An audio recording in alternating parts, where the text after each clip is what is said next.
Acoustic. Anyway, pag-uusapan naman natin ngayong umaga mga boss, ang port congestion pa rin, ang problema pa rin natin sa mga ports dito sa Maynila, kung saan nagkakasiksikan na nga yung mga empty container trucks at nagkakos ito ng mabigat na trapiko.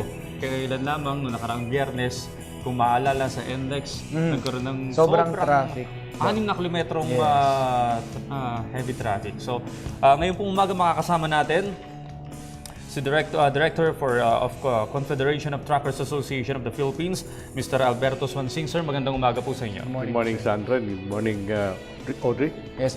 Sir, siguro simulan po natin. Good morning sa mga nanonood sa programa. Sige. Ano po ba yung sitwasyon ngayon natin sa ating mga ports? Ano ba ang nangyayari talaga? Kumbaga, kasi alam natin na may truck ban, alam natin na may congestion, pero gaano kumbaga yung gravity nga nung bigat nung congestion na to sa ating mga ports sa Manila? Ang sitwasyon natin sa Pantalan ngayon ay may kasikipan. Kasi nagkaroon ng delay sa pag-deliver ng mga kargamento, meaning papalabas ng port papunta sa mga warehouses and factories ng mga may-ari ng kargamento. No? And pag pinag-usapan natin doon sa water side, nagiging daily occurrence na ngayon yan na may mga naghahantay na barko, nag-queue, no? Para makapasok sila, makaberth, and then makapag-offload ng kanilang mga kargamento.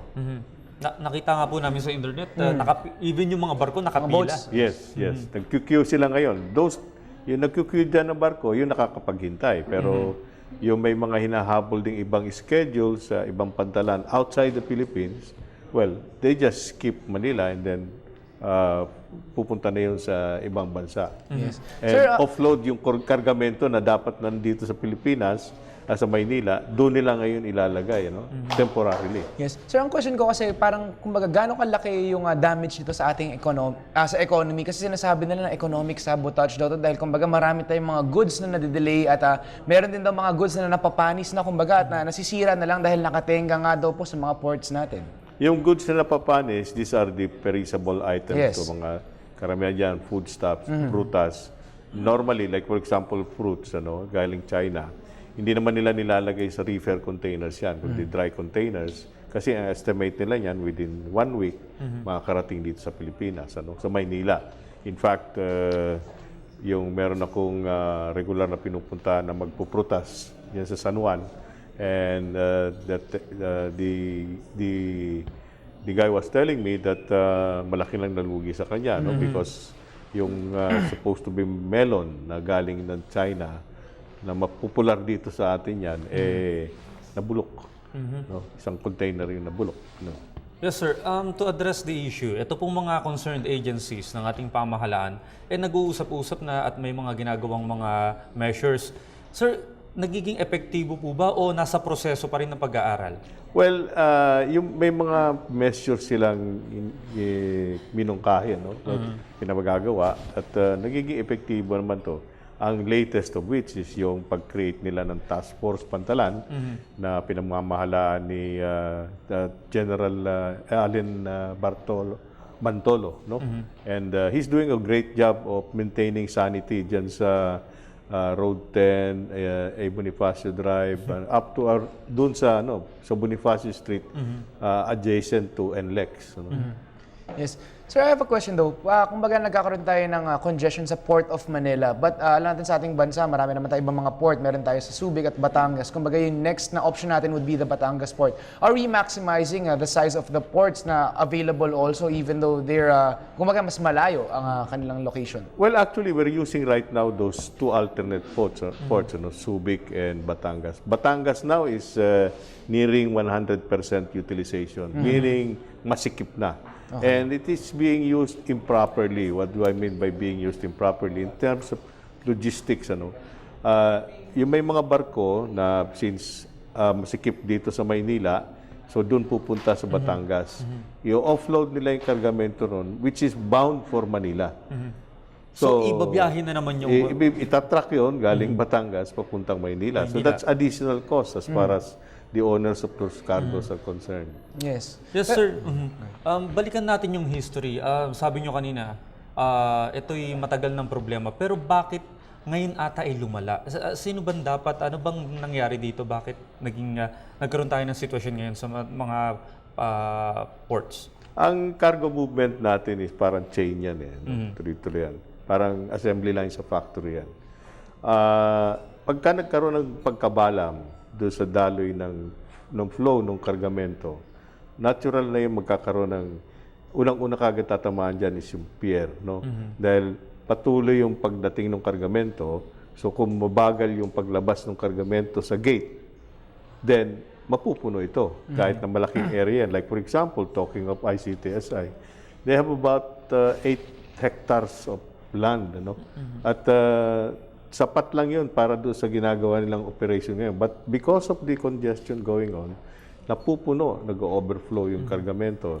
Dati na, kung titingnan mo yung loob, 4 na containers lang yung makakapatong na yan, ngayon umaabot na sa 5. So, ang ibig sabihin niya, kung nandito yung container mo sa ilalim, maraming moves ang gagawin para makuha yan.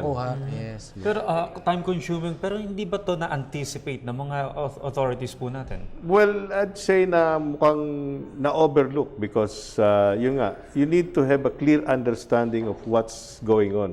Logistics ito eh.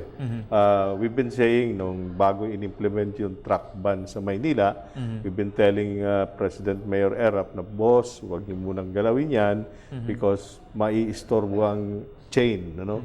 At sinasabi namin, right now we're doing at that time, we're doing 5,500 truck trips 24 hours.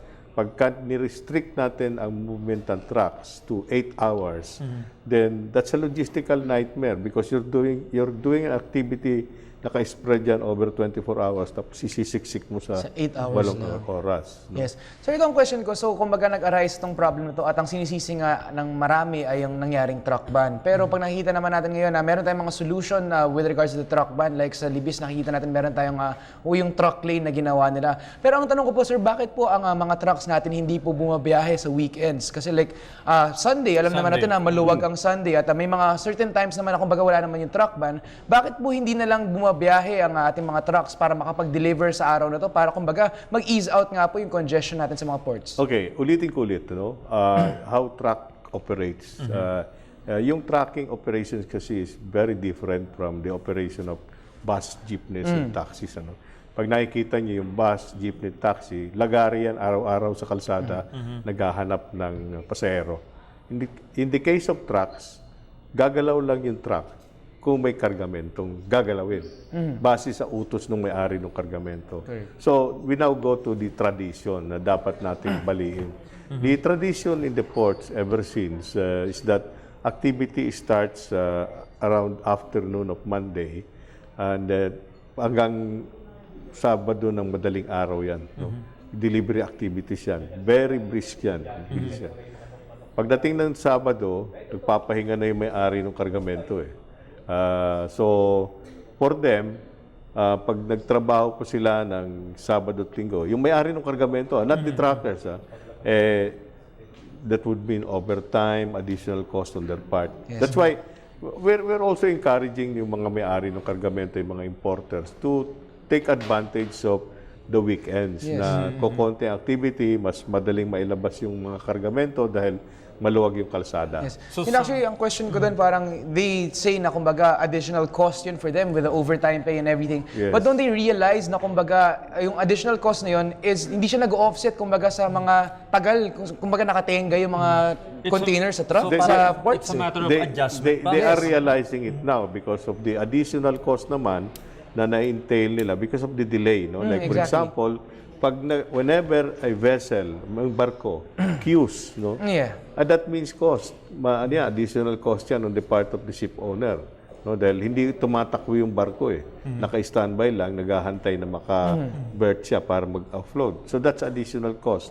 So that additional cost will be shared by those owners of the cargos. No? And pagtapos, pag sa loob ng pier, dahil puno, so magkakaroon ng additional cost din yan. No? Then tracking, dahil nadidelay, meaning mas mahaba yung period of engagement ng truck owner with the owner of the cargo, then that means higher tracking cost. Yes. So sir, last question po para mula sa akin. nabanggit niyo na kanina na may mga measures ng ginagawa ang Yes, mga concerned agencies. Pero para sa inyo, ano po ba yung talagang long-term solution na hindi na natin sasagupain yung ganitong kabigat na trapiko at hindi na magkakaroon ng congestion sa mga ports? The long-term solution actually is, well, marami, no? Variety of long-term solution. One long-term solution is around 3 years down the road, and that's the connection of SLEX, NLEX with the port. No? Yung ginagawa ngayon ng Skyway, na ikukonekta nila yung SLEX to the port, tsaka yung ginagawa rin ng MNTC, na magkakaroon sila ng spar line papunta rito sa port din, ano? Para yung papunta ng NLEX at saka papunta rin doon sa SLEX. That's one of the long-term solution. The other long-term solution is convince the manufacturers or yung mga warehouse owners that are based in Metro Manila. Would you know that 60% of the cargos that are passing through the Port of Manila is only destined dito sa Metro Manila. In Manila alone, ano, yung 60% na kabuuan nun, they have about 29%. Mag-umpisa ka dyan sa Binondo, Divisoria, Abad Santos, Tondo, no? May mga warehouses dyan, may mga maliliit na factories dyan that are dependent also in importations of raw materials. Then, papunta ka ng Caloocan, Manabotas, Malabon, tapos Quezon City, Pasig, Marikina, Cainta, Antipolo, then dito ka sa Las Piñas. Lahat yan, nandyan, ang concentration ng 60% ng kargamento na dumadaan sa Port of Manila. That's why, ang kailangan dyan is to convince those factory owners to relocate. Ano? But then, that's easier said than done because ang unang-unang tatanungin ng businessman is, let's say, for example, sabihin ng gobyerno na, nagpagawa kami ng pantalan doon sa Batangas. Doon kayo pumunta sa malapit sa Batangas para mas malapit din sa inyo. Ang unang-unang itatanong, naturally, ng negosyante, kumusta ang business atmosphere sa Doon sa Batangas? area na yan, oo. Pag nagtayo ba kami ng factory doon, yung barangay chairman doon, hindi makikialam sa amin. Correct. Yun. Yung mga ganun, dapat sagutin din ng gobyerno yun para ma-convince sila na ma-dissipate, no? Magluwag tayo rito sa Metro Manila. Ayan, alright.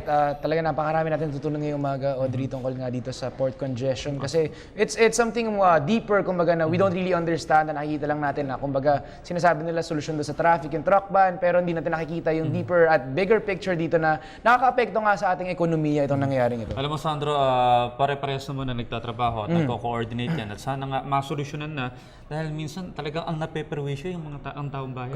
Correct. Yan. At yan nga, nakasama nga natin si Mr. Alberto Swansing, ang Director ng Confederation of Truckers Association of the Philippines. Maraming salamat po sa inyo panahon. Thank you, sir. Maraming salamat po. At